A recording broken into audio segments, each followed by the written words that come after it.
So all of you that are listening over on Spreaker.com, welcome to the Cold Hard Truth on Sports. For those of you that are listening in here, this is the third hour of the show, so catch the first hour of the show over on blogtalkradio.com. And any full episodes of the show, all 3 hours, are available on the Cold Hard Truth on Sports website at thechtonsports.com. I have James Bell, our lead boxing writer, on the line with me now. We're talking a little bit about the Mayweather, a little bit about Mayweather and Pacquiao fight that's coming up here shortly. And now James is talking about, a lot of people talk about how Pacquiao is going to win this fight, but they never really say how he's going to win this fight. And so many people say, I think Mayweather's going to lose, where more so I think that they want him to lose, but I haven't really heard too many solid explanations on how he will actually lose the fight. I know some people complain about him, you were saying, running around the ring. Can you elaborate on that again for the listeners that just tune in on Spreaker?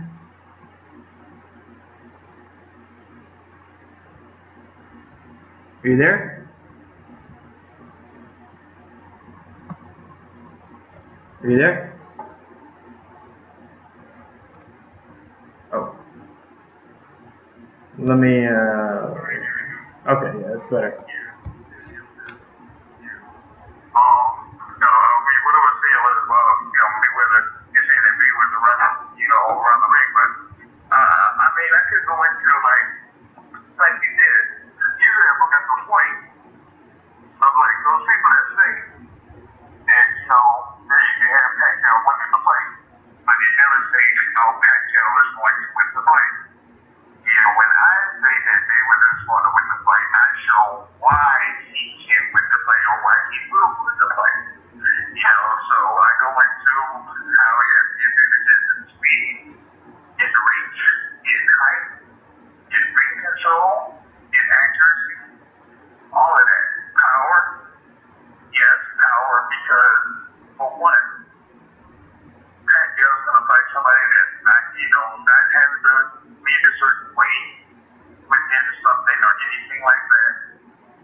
And, the media has done its best job of taking this fight and normalizing Mayweather, and I think trying to lift Pacquiao. I don't know if it's more for the promotion of the fight or exactly what it is, but, obviously he's lost several fights. He's been knocked out on more than one occasion.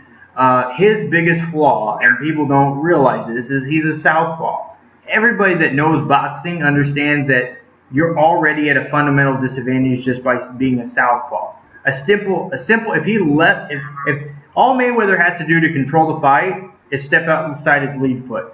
That's it. If he steps outside his lead foot, all those punches are blind and he can't see them. Same thing with that straight right hand. That's what he was knocked out by Juan Manuel Marquez. It was a straight right hand. Yeah. The advantage of him moving around is to confuse and make it a harder target. But that's if you are really having somebody, move with you, or if you're stationary and aren't able to defend. Mayweather's able to defend well. He's a stationary, flat-footed guy, like you said. He uses his shoulder roll.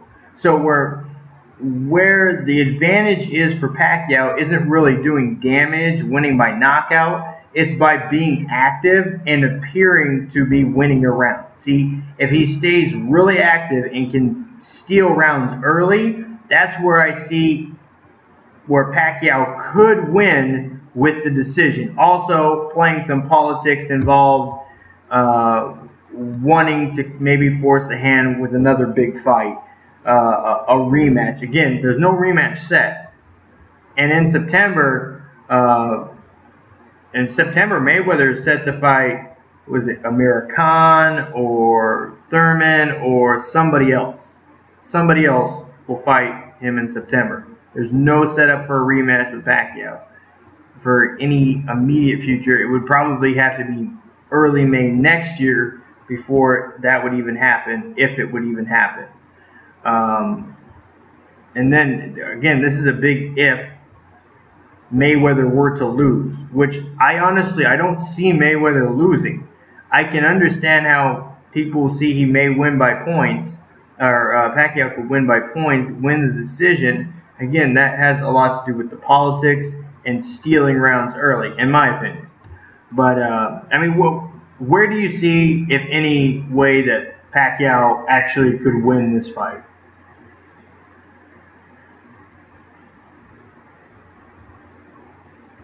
Did I lose you again? You dropped off. He's driving from Tampa to Tallahassee.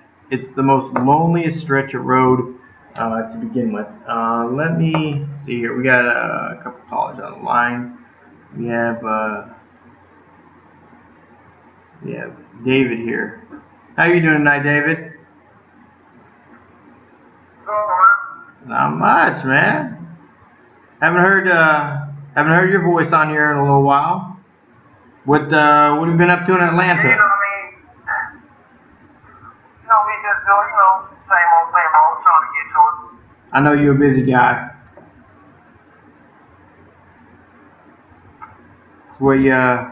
That's the way you leave Orange County and move to Atlanta. You stay busy, right?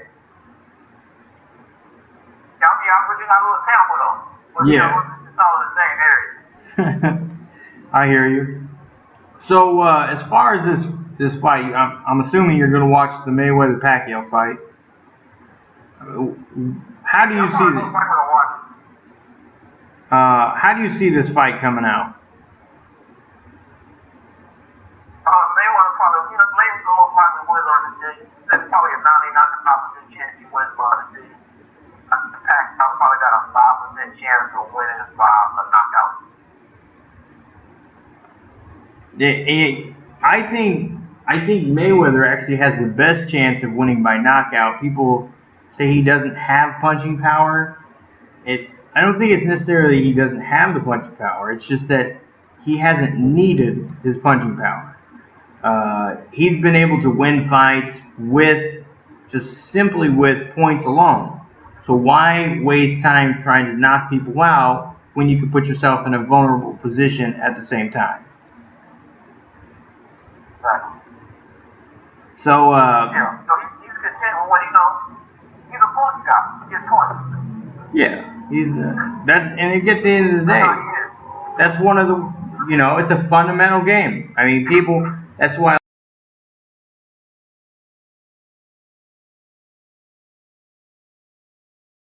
He's not keeping the fights close. He's going in there. This is where, when they say, how do you run, people confuse running with tactics. How the sport works, and that's fine.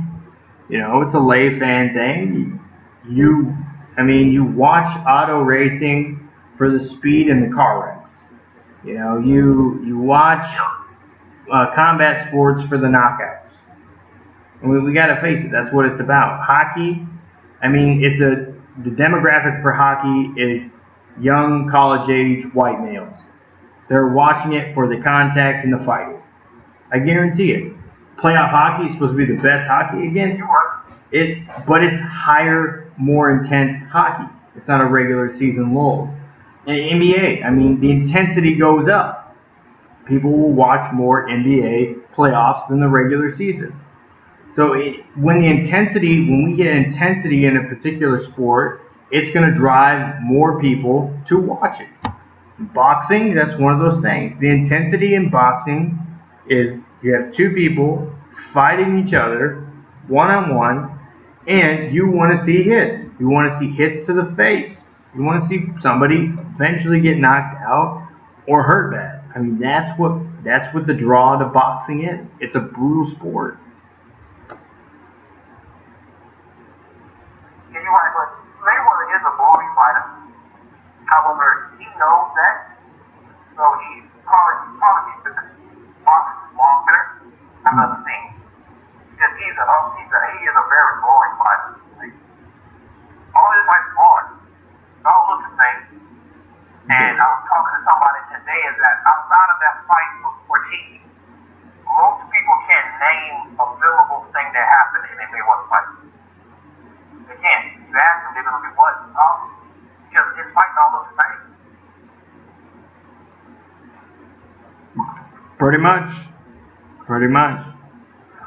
I think that's one of the reasons why they went ahead and signed Maidana the rematch. He kept it close in the first one, and because it was a majority decision, again, let's not forget that the Canelo fight was a majority decision, but nobody was rushing for a rematch there. I think it's because we clearly saw that Canelo wasn't ready to fight him. He went for a money grab. Mayweather. He played the Mexican audience. They went there for Canelo, like James was saying. They went there for Canelo, and they thought that their guy had a punching chance. But you said, watch that. Watch it in slow motion. You'll just see how Mayweather just toys with him. He just sits there. He ducks, dodges, and avoids every single punch that Canelo throws. I mean, he throws sessions of 5 or 6 punches. He avoids every single one of them. And I'm not talking about standing, shoulder rolls, or running around the ring. I'm talking about ducking and dodging right in front of him. Delivering, part of his defensive fighting was actually delivering punches that would cause Canelo's punch to redirect. So it was, he was just outclassed, outmatched. There was no chance of that happening. For those of you listening in on Spreaker.com, you're listening to the Cold Hard Truth on Sports on MRN Broadcasting. The first 2 hours of the show is available live on blogtalkradio.com. Just search MRN Broadcasting or the Cold Hard Truth on Sports. You can also go to our website, thechtonsports.com. Upper left-hand corner, just hit the listen link. You can listen live or listen to all the archive shows for the Cold Hard Truth on Sports, as well as our sister show, CMT Firestorm. That's Wednesday from 8:30 to 11:30. And our new boxing show, The Boxing Source, is every Friday starting at 8:30 as well. Hosted by James Bell, our lead boxing writer, who was just on here a little bit earlier in the show. Now, the NFL schedules finally came out today, and it's pretty interesting how they got even the first week set up. Thursday, they have the Steelers and Patriots to start off the season. A Steelers team that was really high-powered offense. They're going to be missing Le'Veon Bell for 3 games because of a marijuana suspension. And the Patriots, who usually have started out pretty slow and are missing some key members of their championship team from last year. Have you taken a look at the opening week schedule at all? I haven't taken a look. All I got to see was who had the easiest the offense because somebody posted that in DMT. I haven't looked at first week schedule yet at all. Because, through the draft. So I hear you. I know the topic could come up, but I'm honestly trying to avoid draft talk as much as possible. Next week I probably will because it'll be the week of, but like it's just so much overblown. Like if I can get through a 3-hour show, 1 week without having a conversation on Jameis Winston, which I haven't been able to do in a year. Yeah, but let me, I don't want to cut you off, but it's not draft talk, it's just talking about one person. Yeah, and, there's 7 rounds to it. You see what I'm saying? So, the problem is the media's fixated on number one pick. Yes. And then they give a damn who's going to be the number one pick in the second round. You know what I'm saying? Like, who's going to be the number one pick in the third round? And me being a Bucs fan, that's what's important to me because they have those picks. Yeah. And they can also trade those picks because they feel like there's value. So, to me, this draft is going to be it can be a big event for the Bucs because this can be one of their better drafts over the past, 10, 15 years doing that draft. They drafted Stafford and Derek Brooks at the same time in the same round, and those guys were Hall of Famers for them. So, this can be a really important draft for them. Absolutely. I know you put up a really interesting article. I know we've been talking about for a couple of years now, the safety situation in Tampa. Scott Reynolds from Pewter Report. You can check out it over on pewterreport.com.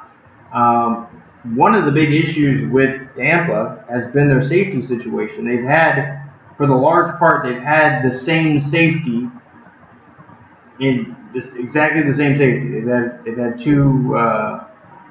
two free safeties, and they've had no safeties that have been able to cover or drop back into coverage. And the big issue that we've seen the secondary kind of improve under a couple of years under Schiano, but again, that's some of the scheme. Now, when you have a heavy blitzing, you're blitzing your linebackers, you're putting your safeties in a situation where they're going to have to drop back into coverage. Now, the Tampa 2, obviously, cover 2, the safeties are in coverage. You may have one guy sneak up into the box, but you're not going to have that as much because you have a nickel corner. So he's already playing hybrid linebacker, cornerback role already. So he's kind of like the third safety on the field, and he's already a cover type linebacker safety, cornerback, whatever you want to call the guy. He's a hybrid position. So they've been torched. They're not getting the turnovers, the interceptions, the takeaways, and that's why you've kind of seen the defense drop off. We've talked about this when they started drafting guys, when they went for Jonathan Banks, when they went for Mark Barron. We talked a little bit in length. I understood what they were trying to do. Mark Dominic thought he could get the secondary and then puzzle piece in the line, but I think we both have been in agreement, though, that you have to build the defense from the defensive line back. But now, Tampa really doesn't have anything at safety. They don't have any rush-ins. They fought. They ended up giving up a 6th-round pick to keep George from who they had signed from the Lions, and we'll see what he turns out to be. But I thought George was more of a depth move than really to be a quality starter or really a difference maker so much on that defensive line. But I don't know. You pay a lot of attention to the Buccaneers. What do you think as far as their defensive situation? You think that's their biggest need really right now on the team is defense?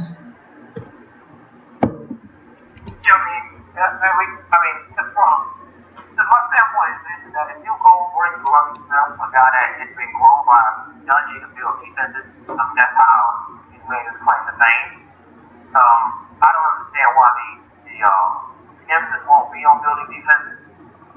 And so, to me, that's the direction they should go in. It's yet to be determined whether or not they're going to go in that direction in the first round and even the second round. But definitely, that's the area that they should go in because you have standout talent like McCoy, standout talent like Fontaine, outdated. And if you could surround those guys with other quality players, it'll raise their level of play. So Levante Davis are all pro.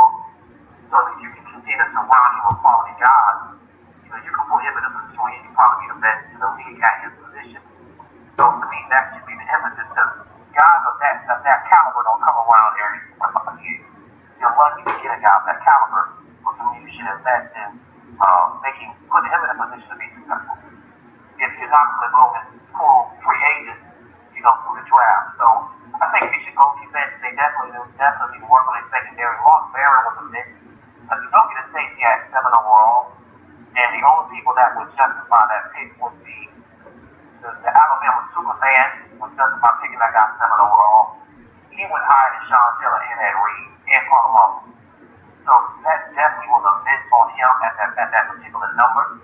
Sean, he probably should have been a 3rd or 4th round pick, which did not based on his performance. Yeah, they probably should go secondary in the 3rd or 4th round.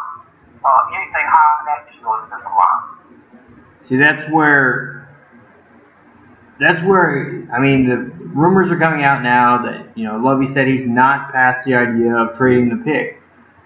I think they're probably going to end up going Jameis Winston, where a lot of people are leaning.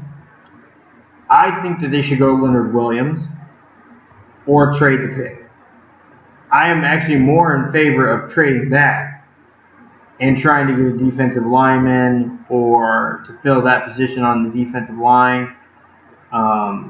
People were saying offensive line. I think the most all-around offensive lineman in this draft is Pete, the offensive tackle out of Stanford. But he does have his weaknesses. He's been showed up by lesser talent. He's been in situations to where he's really good at the point of contact, but then getting downfield, he misses blocks. He's falling out. He's looking ridiculous. Or sometimes he'll have issues with changing direction downfield, which obviously is a big issue. His pass protection is all right, and you can see that it needs some improvement and it can be worked on. But with the issues, I don't want to call them issues, with the development that he needs, I don't necessarily know. I don't think it's a top 5, maybe not even a top 10 pick for an offensive lineman this year. Everybody uses Sheriff as one of the guys that they really see. He has problem with pad level. He has problems staying on the block. He does well downfield. He's like a missile, but at the point of attack, he tends to get beat. He needs to work on some footwork a little bit more and making sure that he gets good leverage on pass protection. So there's not one guy in this draft at any point, be it quarterback, defensive lineman, whatever it is, even the wide receivers. There's not any guy in this draft that I think is really step-in, NFL ready. I mean, there's going to be a Rookie of the Year next year for offensive defense, but I don't really see the Pro Bowlers or those real standout guys like we've kind of seen in years past where you can predict that. I think all these guys really do need development and they need time to be maturated into the NFL. So top 10, I could see the Bucs trading back with somebody that's really eager to get a quarterback and trading back and getting a different defensive lineman. Hell, you could see them trade back to 4 or 5 and still end up getting maybe a guy that they want. Maybe they trade back with Oakland back to 4 and they end up getting Leonard Williams still.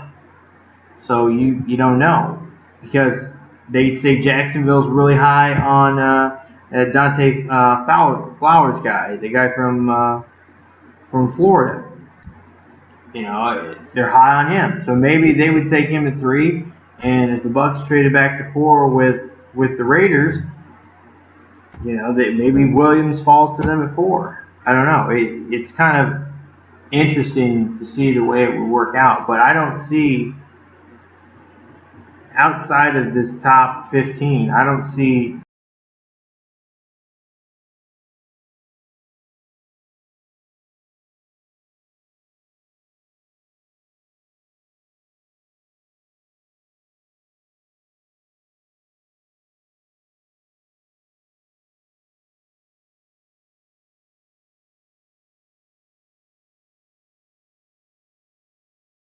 I don't think that an issue with marijuana with your defensive end is really one of those things that's a really hit home issue with GMs. I don't think they're looking at that. It's not the face of the franchise. You know, you get quarterbacks involved and that sort of thing. They scrutinize it a bit more because they are more in the limelight. There's more responsibility. There's more that they demand out of them. Even though Gerald McCoy is more so the face of the franchise right now. Whoever they draft a quarterback, there's a higher expectation out of that rookie quarterback than there is out of McCoy. Even though that he's a multiple-time Pro Bowler and All-Pro, one of the top-paid defensive linemen in the league, there's still that sort of expectation that they have more on the quarterback than they would on the defensive lineman. You know what I mean?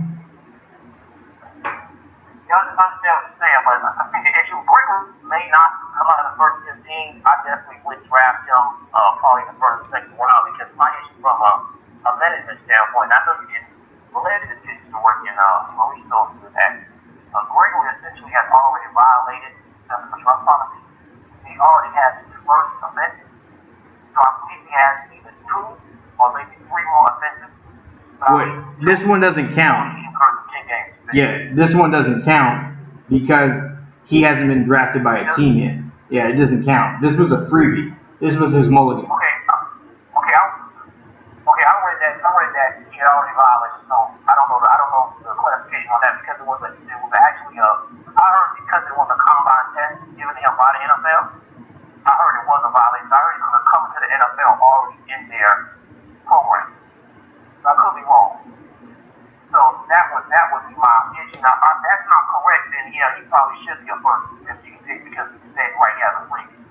But if he is coming in already as a violator, I would be worried about drafting him without knowing that he's committed to not smoking weed during times in which he's going to get tested. Yeah. Because it's not an issue of faith in the franchise. It's the issue of can I depend on you as an employee if we tell you, because like right now, on the 20th, they're liable to get tested between the 20th and I think August. That's known to all NFL players. Between the 20th of April and I believe August, you get tested. Yeah. So if we tell you that you're liable to get tested, will you just ignore that and keep smoking weed in it?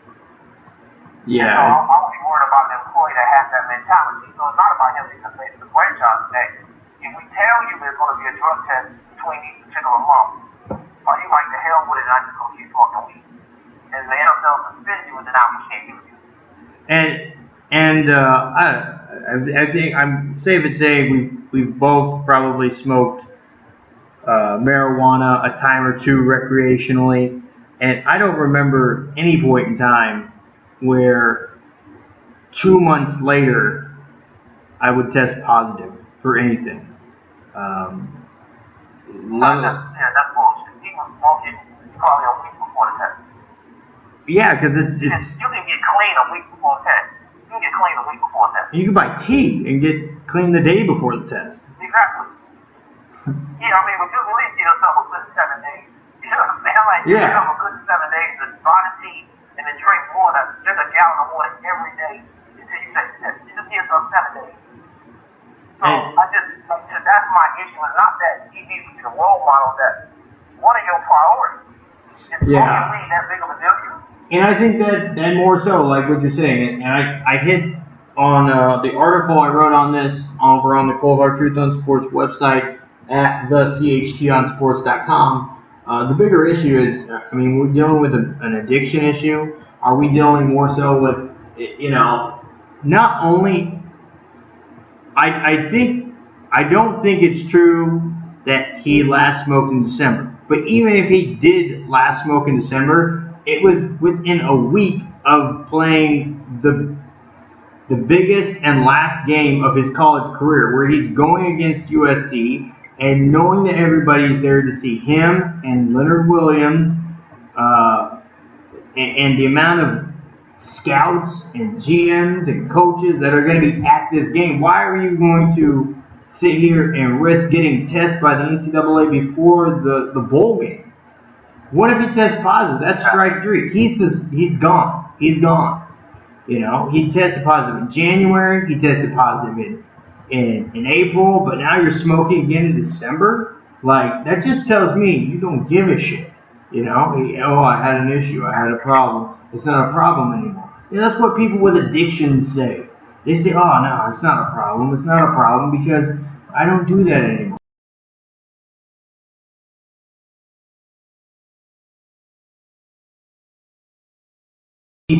People can change. If you change the environment and you change the relationship,